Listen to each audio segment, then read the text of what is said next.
Kryebashkiaku Erion Veliaj ka paditur institucionin e presidencës si dhe prokurorin e çështjes së tij Olsi Dado në shkresën drejtuar gjykatës administrative të shkallës së parë Tiranë.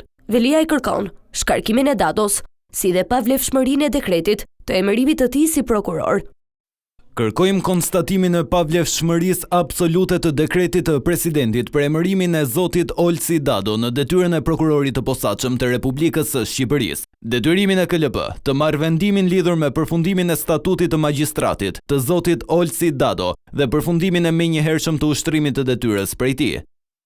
Veliaj pretendon se Dado është emëruar në kundërshtim me ligjin, pasi nuk ka kryer arsimin e nevojshëm në shkollën e magjistraturës për të ushtruar detyrën e prokurorit.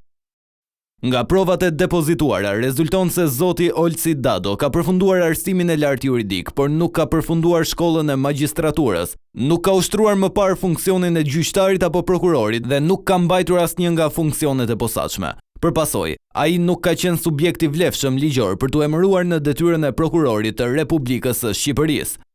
Madje theksohet se kërkesat e prokurorit në gjykatë kundrejt kryebashkiakut Veliaj kanë sjellë pasoja të rënda për kryeqytetin. Të gjitha veprimet penale të kryera ndaj zotit Erion Veliaj, përfshirë masat e sigurisë dhe kufizimin e ushtrimit të mandatit të kryetarit të Bashkisë së Tiranës, mbështeten mbi një akt emërimi null ab initio, duke sjellë pasoja të rënda ndaj Bashkisë së Tiranës, Republikës së Shqipërisë, rendit kushtetues, institucioneve, familjes dhe personit. Sipas padis, Olsi Dado i është propozuar presidencës në vitin 2008 nga prokuroria e përgjithshme asaj kohe Ina Rama, ndërkohë që ai nuk plotësonte kushtet ligjore, pasi ishte vetëm noter dhe pa kryer shkollën e magjistraturës.